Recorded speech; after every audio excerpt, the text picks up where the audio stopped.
પાશરમાં રાજકોટથી સમાચાર મહિલા ડોક્ટર સાથે ગેરવર્તણૂકનો મામલો ડોક્ટર અશ્વિન રામાણીની અટકાયત કરાઈ છે। પ્રદ્યુમનનગર પોલીસે અટકાયત કરી છે। ડોક્ટર રામાણી વિરુદ્ધ પોલીસ ફરિયાદ નોંધાઈ છે।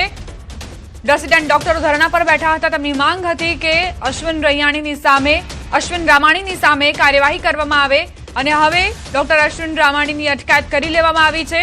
તેમની પર આરોપ છે જુનિયર ડોક્ટર સાથે અભદ્ર વ્યવહાર કરવાનો, ગેરવર્તણૂક કરવાનો, તેને માર મારવાનો અને ગાળાગાળી કરવાનો।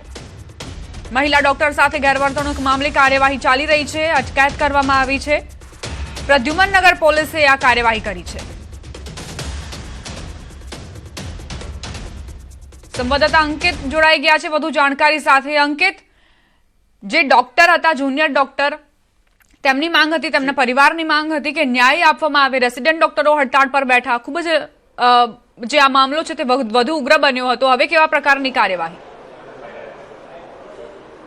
જી, ચોક્કસથી સૌપ્રથમ તો હું કેમેરામેનને વિનંતી કરીશ કે તે દ્રશ્યો બતાવવાના પ્રયત્ન કરે। આપ જે દ્રશ્યો જોઈ રહ્યા છો, આ દ્રશ્યો છે રાજકોટ શહેરના પ્રદ્યુમનનગર પોલીસ સ્ટેશનના ઇન્વેસ્ટિગેશન રૂમના આ દ્રશ્યો છે કે જ્યાં હાલ અત્યારે સિનિયર જે તબીબ છે ડોક્ટર અશ્વિન રામાણી, તેમની અટકાયત કરી લેવામાં આવી છે। સાથોસાથ તેમની પૂછપરછ છે તે કરવામાં આવી છે। સમગ્ર બનાવ અંગે જો આપને માહિતગાર કરું તો ગઈકાલે સાંજના 7:30 થી રાત્રિના 8 વાગ્યા દરમિયાન જે ડોક્ટર ક્રિશા સિંગાડા છે તેમને ગાળો ભાંડવામાં આવી હતી। સાથોસાથ તેમને માર મારવામાં આવ્યો હોવાનો આક્ષેપ છે તે ડોક્ટર અશ્વિન રામાણી વિરુદ્ધ છે તે કરવામાં આવ્યો છે। અને સમગ્ર મામલે પ્રદ્યુમનનગર પોલીસ સ્ટેશન છે ત્યાં ભારતીય નાગરિક સંહિતાની જે કલમ છે તેમાં મારામારીની કલમ હોય કે પછી જાનથી મારી નાખવાની કલમ હોય, આ તમામ કલમો અંતર્ગત ડોક્ટર અશ્વિન રામાણી વિરુદ્ધ છે તે ફરિયાદ છે તે નોંધવામાં આવી છે અને ગઈકાલે રાત્રે જ તેમની અટકાયત છે તે કરી લેવામાં આવી હતી। સમગ્ર મામલે હાલ અત્યારે ઇન્વેસ્ટિગેશન રૂમમાં તેમના નિવેદન નોંધવા સહિતની કાર્યવાહી છે તે હાથ ધરવામાં આવી રહી છે।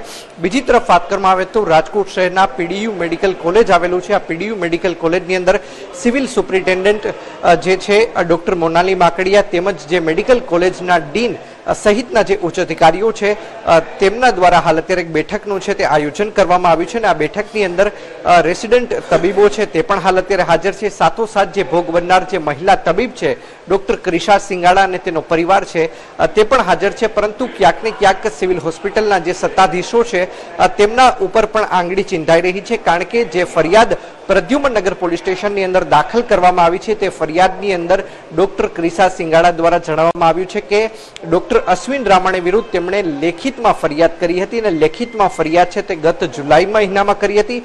પરંતુ લેખિતમાં ફરિયાદ કરવા છતાં ડોક્ટર ક્રિશા સિંગાડાની જે લેખિત સંદર્ભે જે રજૂઆત હતી તેનું આ દિવસ સુધી કોઈ નિરાકરણ આવ્યું ન હતું, તેમાં કોઈ પણ જાતના અસરકારક પગલાં છે તે લેવામાં નહોતા આવ્યા। જી દીપા।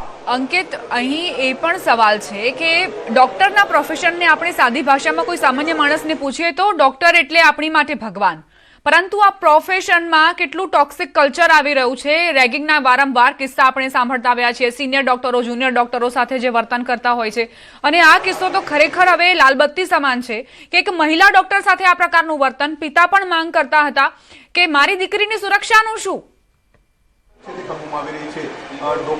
ચોક્કસથી થોડીક વાર પહેલા જે ન્યૂઝ 18 ગુજરાતી છે તેમના દ્વારા જે ક્રિશા સિંગાડાના જે પિતા છે નિલેશ સિંગાડા તેમની સાથે વાતચીત કરવાનો છે તે પ્રયત્ન હાથ ધરવામાં આવ્યો હતો।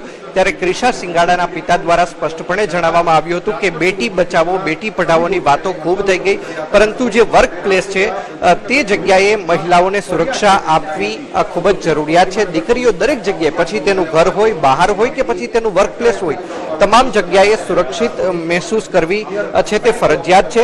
ત્યારે હું દ્રશ્યો છે તે પણ કેમેરામેનને વિનંતી કરીશ કે તે વધુ એક વખત દ્રશ્યો છે તે બતાવવાનો પ્રયત્ન કરે। બીજી તરફ કહી શકાય કે જે પીડીયુ મેડિકલ કોલેજની અંદર જે મીટિંગ ચાલી રહી છે, આ મીટિંગની અંતર્ગત કયા બાબતની બાંહેધરી છે તે ક્રિશા સિંગાડા સહિતના જે રેસિડેન્ટ તબીબો છે તેમને આપવામાં આવે છે તે પણ જોવું મહત્વનું બની રહેશે। બીજી તરફ વાત કરવામાં આવે તો સામાન્ય રીતે પોલીસ છે તે વરઘોડો કાઢતી હોય છે, રિકન્સ્ટ્રક્શન સહિતની કામગીરી હાથ ધરવામાં આવતી હોય છે, પરંતુ જે અમારા વિશ્વસનીય સૂત્રો છે તે જણાવી રહ્યા છે કે આજે ડોક્ટર અશ્વિન રામાણી છે તેના વિરુદ્ધ 151 એટલે કે અટકાયતી પગલાં છે તે લેવામાં આવશે અને ત્યારબાદ તેમને ટેબલ જામીન આપીને તેમને મુક્ત કરવામાં આવે તેવી પણ એક શક્યતા છે તે જોવામાં આવી રહી છે। જી દીપા। આભાર અંકિત, જાણકારી આપવા માટે આગળ પણ અપડેટ્સ લેતા રહીશું। રાજકોટમાં તબીબને માર મારવા મામલે મોટો ધડાકો. સિનિયર તબીબની અગાઉ પણ ફરિયાદ આવી હતી. હવે મહિલા તબીબને ગાળો આપી માર મારવાનો મામલો સામે આવ્યો છે. સિવિલ હોસ્પિટલના સુપ્રિન્ટેન્ડન્ટનું નિવેદન. આ ઘટના ખૂબ જ નિંદનીય છે. આવી ઘટના ક્યારેય સાંખી ન શકાય. એક લેડી રેસિડન્ટ સાથે મિસબિહેવ કર્યું છે, અપશબ્દો બોલ્યા છે અને ફાઇલ વડે મારવાનો પણ પ્રયાસ કર્યો છે. એટલે આ અંગે આ ખૂબ જ અશોભનીય વર્તન છે ને એક્સેપ્ટેબલ નથી બાય એની મીન્સ. એટલે આ અંગે ચોક્કસ